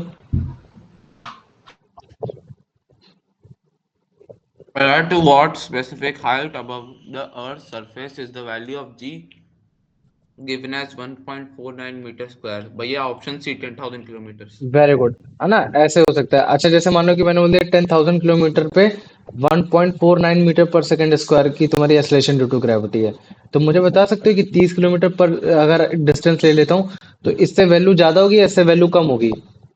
कम होगी, बहुत ज्यादा कम। वो कितनी होती है तुम्हारी? 0.30, है ना, 0.30 तुम्हारी मीटर पर सेकंड स्क्वायर होती है, ये है ना। इसका मतलब अब तुम लोग को आ रहा है। आ जाओ, अभिषेक इसका आंसर बताओ। What happens to the value of g as one goes down inside Earth's surface? Hmm It increases, it decreases, it remain constant. हम्म, क्या होगा? Option B, it decreases. It decreases, है ना, ये हो जाएगा। आ जाओ, अब इसका आंसर बता दो Kuldeep. Where is the value of acceleration due to gravity? G equal to 0 at the center of the earth. At the centre of the earth, very good, है ना। अब देखो जो अगला वाला कंसेप्ट है, इस अगले वाले कंसेप्ट में कि जो तुम्हारी एक्सेलरेशन ड्यू टू ग्रेविटी होती है वो तुम्हारे मास पे डिपेंड नहीं करती, वो हमने रॉबर्ट बॉयल वाले एक्सपेरिमेंट पे बड़े आसानी से कंप्लीट करके समझ लिया था, है ना। तो इसमें भी अगर मैं फॉर्मूला लिखता हूँ तो जो formula acceleration due to gravity का जो फॉर्मूला क्या आया था? acceleration due to gravity is equal to gravitational constant multiplied by mass of earth upon radius of earth, ये हो गया, या फिर radius of between the two object, ये हो गया। तो जब मैं इसमें चेक कर रहा हूँ तो मुझे कहीं भी तुम्हारा केवल मास ऑफ अर्थ निकल कर आ रहा है, कहीं भी तुम्हारा मास ऑफ बॉडी नहीं आ रहा। तो जब तुम्हारा मास ऑफ बॉडी नहीं आ रहा है तो इस चीज पे इन्वॉल्व ही नहीं करता है ना, कि तुम्हारे मास ऑफ बॉडी तुम्हारे फोर्स ऑफ ग्रेविटी के अगेंस्ट कितना काम कर रही है, कितना काम नहीं कर रही। इसका मतलब है कि एक्सेलरेशन ड्यू टू ग्रेविटी आपके मास ऑफ बॉडी पे कभी भी डिपेंड नहीं करती, चाहे बॉडी आपकी हैवी हो चाहे लाइटर हो, वो जब भी गिरेगी टुवर्ड द सरफेस वो सेम एक्सेलरेशन पे ही गिरेगी, है ना।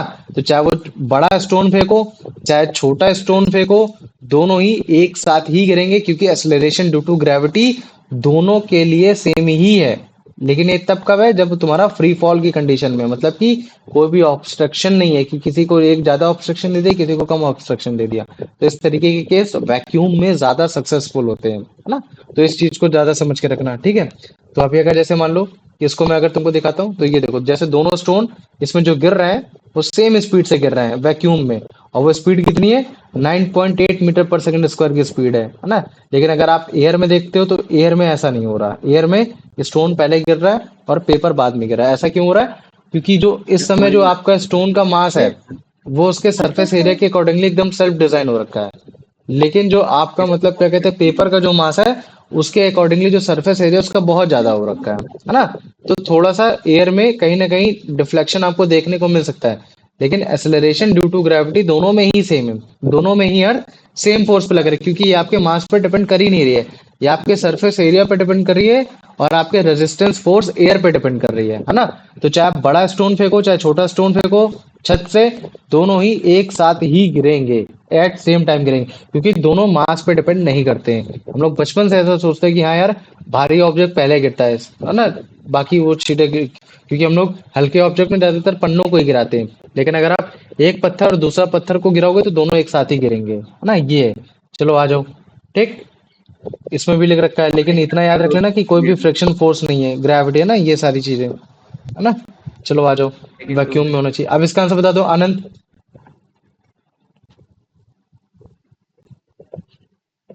What is the formula of the acceleration due to gravity? भैया option C. Option C, very good. आ जाओ दिव्यांशु, इसका आंसर बता दो। The acceleration due to gravity depends on which of the following: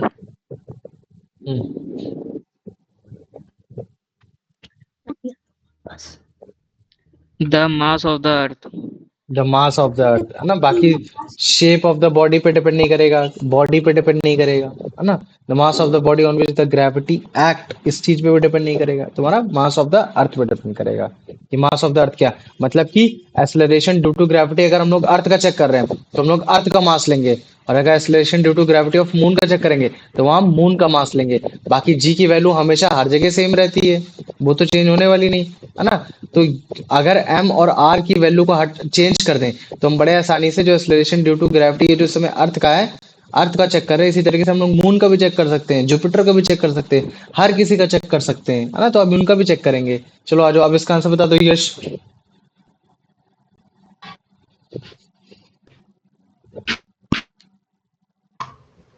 According to the provided text, what if you drop a heavy stone and a light stone from the same height? Which of the following will happen?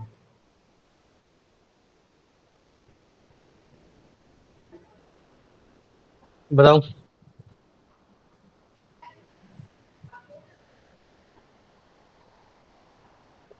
भैया option C, both stones will fall with the same acceleration. हाँ, और अगर मैं तुमसे इससे पूछूं कि इसका रीजन क्या, तो तुम रीजन क्या बताओगे? भैया क्योंकि भाई 9.8 मीटर पर सेकंड स्क्वायर का उस पे एक्सेलरेशन लग रहा है। और ये उसके किस चीज पर डिपेंड नहीं है? मासेस पे डिपेंड नहीं है। वेरी गुड, ये हो गया। आ जाओ, अब इसका आंसर बता दो Kuldeep. What does the variable g represent in the formula for the acceleration due to gravity? Gravitational constant. Gravitational constant, value बताओ उसकी। S 6.7 into 10 की power minus 11. 11, भूल गए ना। मास ऑफ अर्थ बताओ। भैया 6 in 0.4 नहीं 6 into 10 की power 6. 24 का दे। आ जाओ, अभी इसका बताओ, रेडियस ऑफ अर्थ। 6.4 into 10 की power 6. ये है ना, तो याद करो, है ना, इसी वजह से। आ जाओ अभिषेक, इसका आंसर बताओ। Which of the following statement is true based on provided text?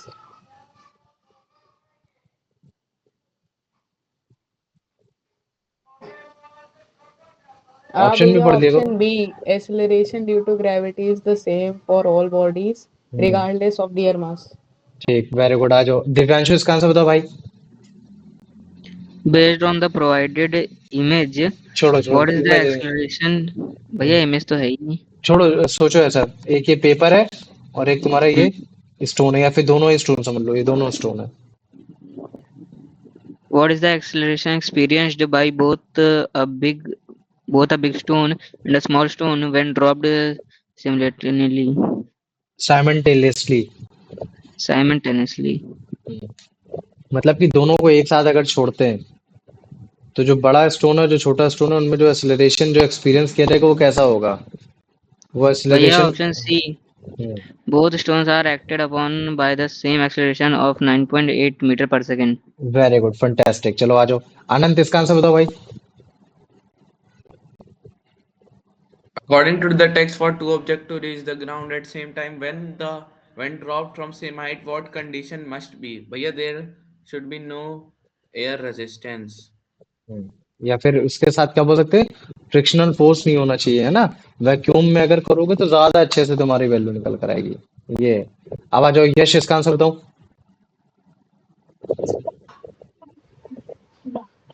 In an environment with air, why does the feather fall more slowly than the stone? The stone has a greater mass acceleration due to gravity. No, the feather is significant. भैया option B, the feather experience significant air resistance frictional force. Very good, है ना, ये हो गया, है ना। आ जाओ, अब इसका आंसर बता दो Kuldeep. What is the main difference between the with air and vacuum? No air scenarios वो जो depth अभी इमेज दिखाया था उसके हिसाब से बताओ। in the image. Option B, in the vacuum both objects fall at the same rate because there is no air resistance. Very good, fantastic, एकदम सही बताया। चलो आ जाओ, अब इसका आंसर बता दो अभिषेक, नहीं तो दिव्यांशु, जो जल्दी पढ़ लें। What is the key takeaway from the provided information regarding falling objects? Heavier objects fall faster than lighter objects. Friction is not a significant factor in free fall. In the absence of air resistance, all objects fall the same rate regardless of their mass or size. भैया option C. Option C, very good, है ना। इतना समझ में आ गया कि नहीं आ गया, जो अभी तक मैंने समझाने की कोशिश की, बताओ मुझे अच्छे से। हाँ भैया। हाँ आगे ना, भैया। चलो वेरी गुड, है ना। तो अभी देखो मैं तुम्हें आगे ले चलता हूँ। आगे है जैसे एक्सेलरेशन ड्यू टू ग्रेविटी, जो हमने अभी 9.8 है ना मीटर पर सेकंड की स्पीड निकाली, ये तुम्हारी अर्थ की निकाली। ठीक वैसे जैसे मान लो कि मैं तुमसे बोलता हूँ कि चलो मून की देखते हैं, मून की क्या हो रखी है। तो अगर तुम उसको ध्यान से क्वेश्चन को देखोगे तो क्वेश्चन में क्या लिख रखा है, क्वेश्चन में बोल रखा है कि हाँ यार मुझे एक्सेलरेशन ड्यू टू ग्रेविटी बताओ मून के सरफेस का। अगर मैं तुमको इतना बोल देता हूँ कि हाँ मून का मास ये है, रेडियस ये है और ग्रेविटेशनल कांस्टेंट ये जो कि हमेशा ऐसा रहता है, तो तुम क्या बोलोगे, अबे कोई बात नहीं मेरे भाई, एक्सेलरेशन ड्यू टू ग्रेविटी का फॉर्मूला ही लिख देते ना, g is equal to capital G M upon are square, है ना। तो एक काम करते हैं, ग्रेविटेशनल कांस्टेंट हर जगह कांस्टेंट रहता है भाई, वैल्यू क्यों लिखी हुई है? तो मेरे को याद ही थी तो तुमने ऐसे लिख लिया।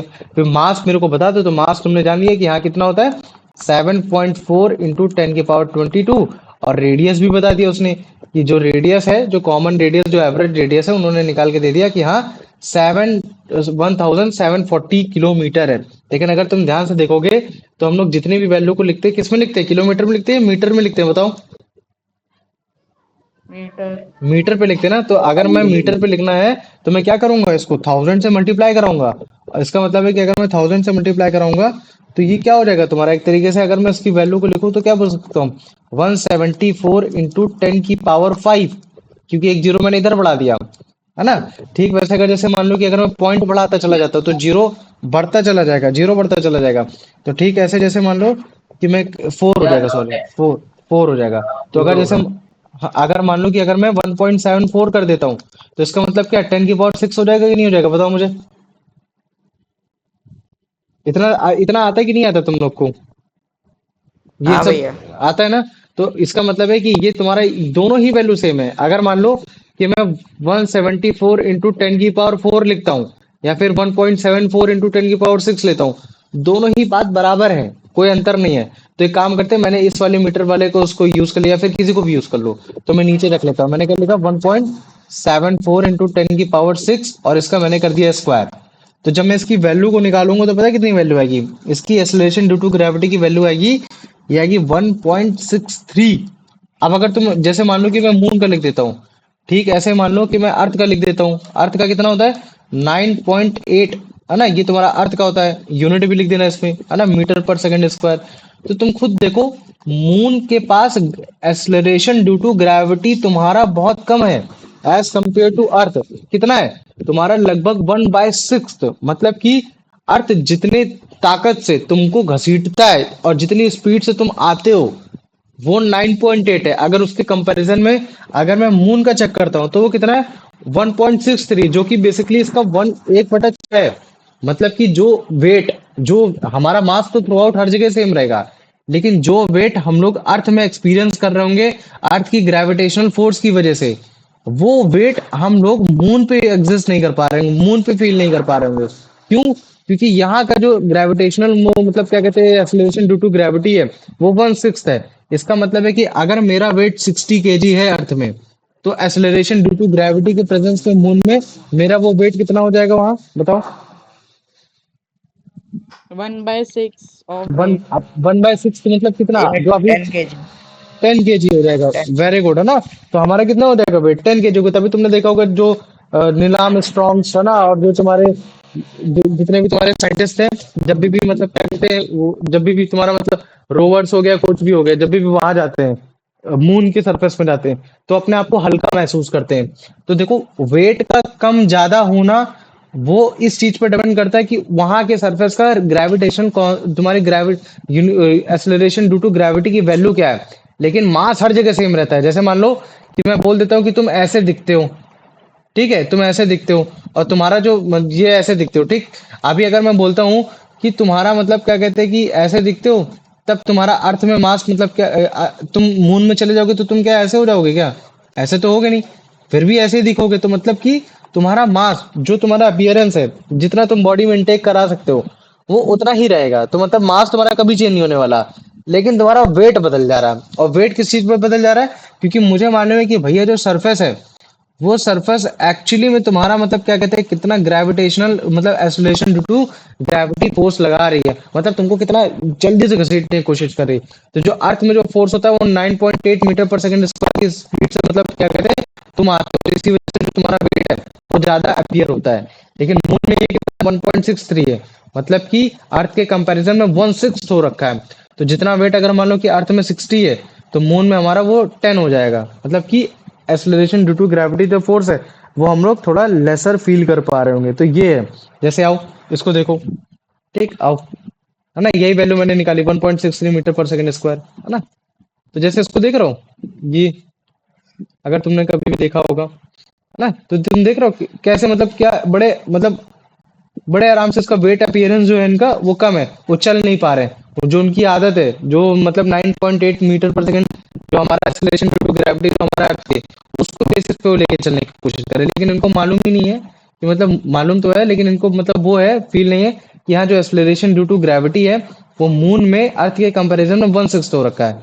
इस वजह से जो आपका मास है, जो रेडियस का, और ये किस चीज पर डिपेंड है, वहां के मास और वहां के रेडियस पर डिपेंड है, जो कि अर्थ के उससे कम है, और कम होने की वजह से एक्सेलरेशन ड्यू टू ग्रेविटी भी उनका कम है। इसी वजह से जो एस्ट्रोनॉट है जो मून में, उसका जो वेट होगा वो केवल 1/6 अपीयर होगा जो मून में अर्थ में होता है ना। और जैसे जैसे आप ऊपर चले जाओगे एक्सेलरेशन ड्यू टू ग्रेविटी और भी कम होती चली जाएगी। तो अभी अगर जैसे तुम उसको देखो तो ये क्या है, ये तुम्हारा एक स्पेसशिप का तुम्हारा एक लोकेशन है, तो यहाँ तो एक्सेलरेशन ड्यू टू ग्रेविटी और भी कम हो गई।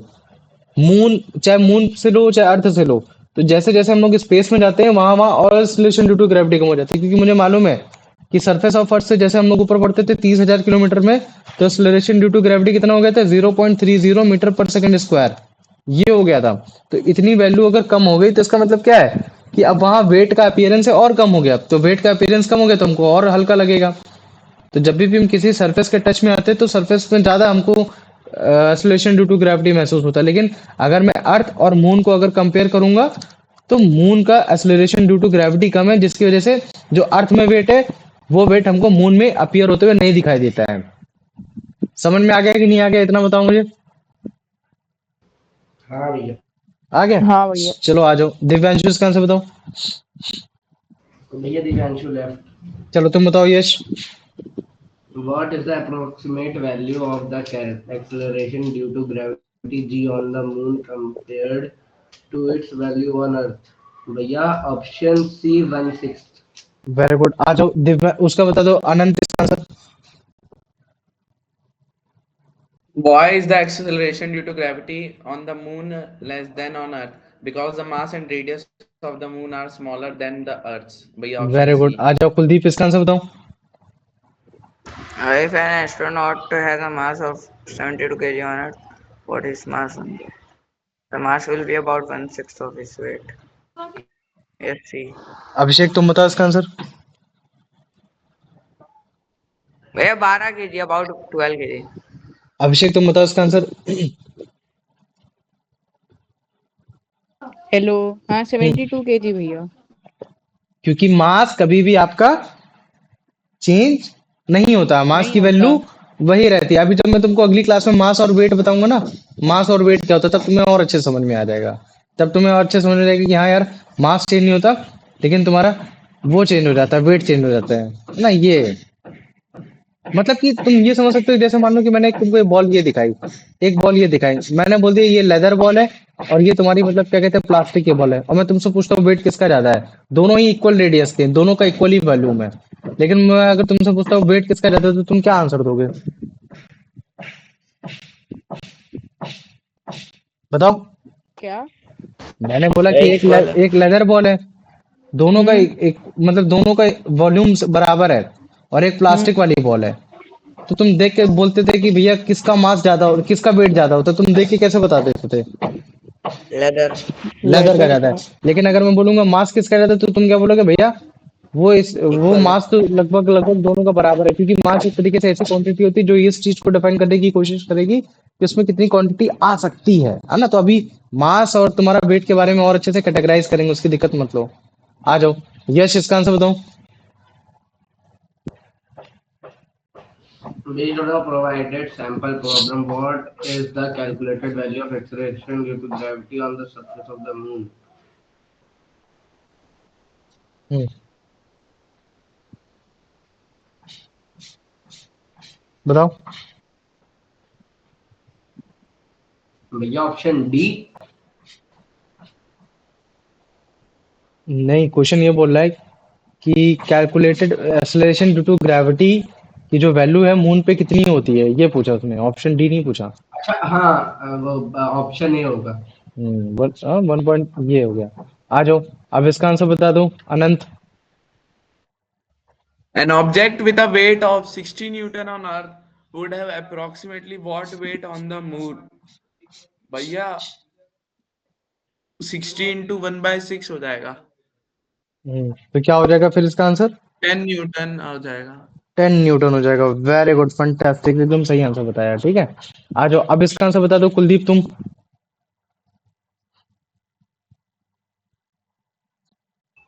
ये सैंपल प्रॉब्लम का। हाँ हाँ, पढ़ो पढ़ो। The Earth's gravitational force causes an acceleration of 5 meter per second square in a 1 kg mass. Somewhere in space, how much will be the acceleration of a 3 kg mass be at the same place? हम्म,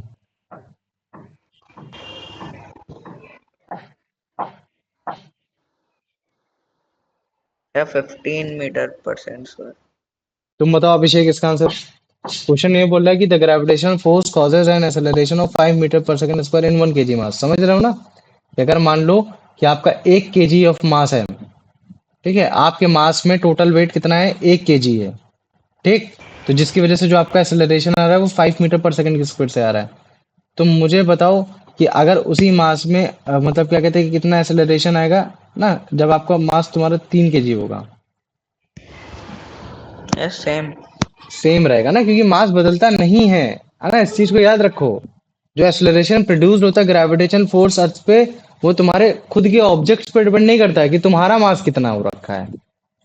वो तो इस चीज पे depend करेगा ना कि अर्थ का मास कितना है, मून का मास कितना है, जुपिटर का मास कितना है, उसका मास कितना है।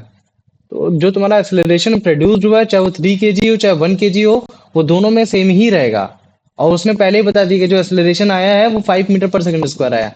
हम लोग जो यहाँ 9.8 मीटर पर सेकंड लिखते थे ना, वो एक्चुअली में यहाँ 5 metre metre per second square लिख रखा है। बस वो यही बोल रहा है कि मुझे बताओ कि अगर एक बॉडी है, ठीक है, वो 1 केजी मास की है, एक बॉडी 3 केजी मास की है, और दोनों में acceleration due to gravity check कर रहे हैं, तो कितना आएगा? उसने बोल दिया कि अगर 1 केजी वाली मास पे अगर 5 मीटर पर सेकंड आ रहा है तो 3 केजी वाले में कितना है, तो तुम तुरंत मल्टीप्लाई करा दिया। नहीं, ऐसा नहीं है।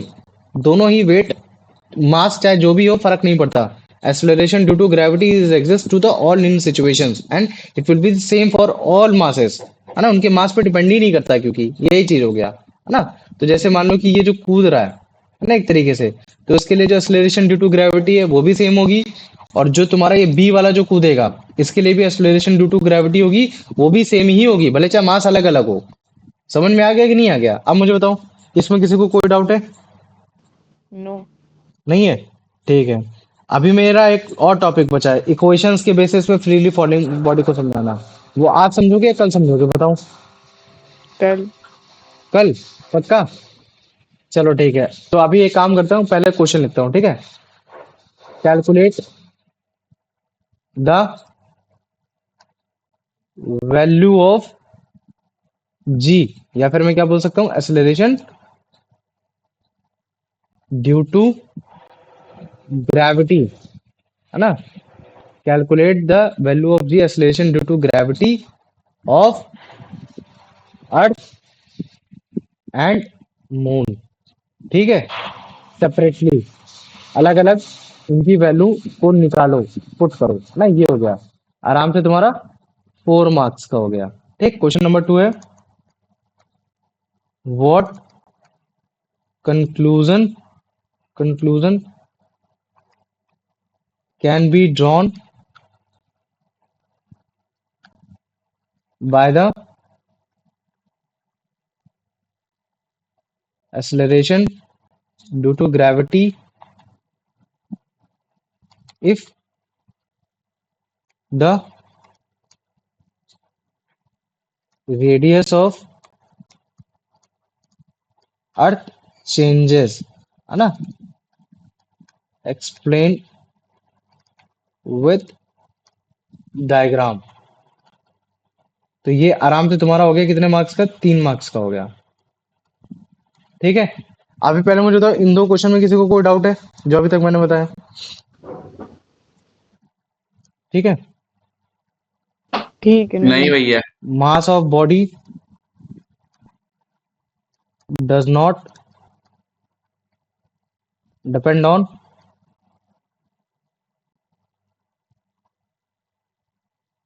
Acceleration due to gravity.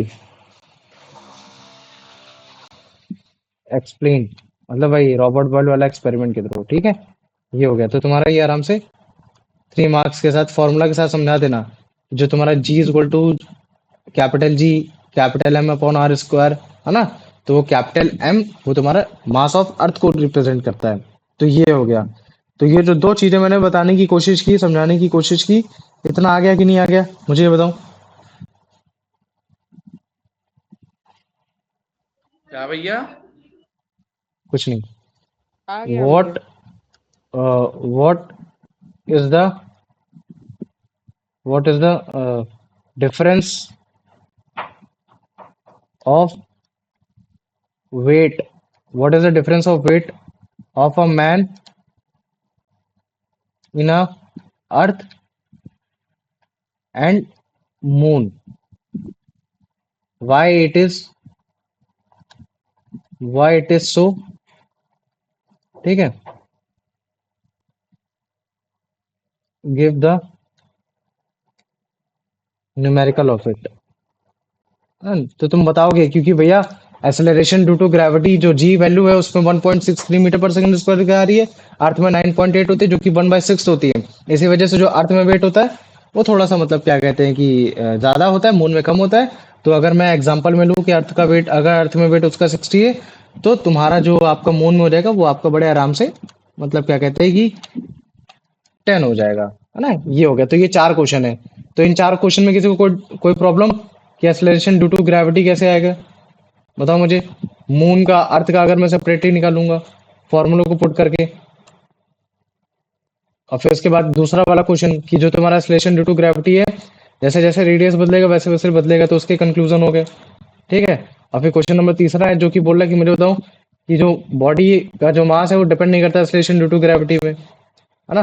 तो ये हो गया। और जो चौथा क्वेश्चन है, यही जो चीज मैंने समझाया कि डिफरेंस मुझे बताना है कि अर्थ में मास और मून में मास तो सेम हो सकता है लेकिन वेट डिफरेंस होते हैं, तो वो क्यों होते हैं और उसका एग्जाम्पल के साथ। ठीक है, तो मुझे तो इतना समझ में आ गया। ये इसमें किसी को कोई डाउट है?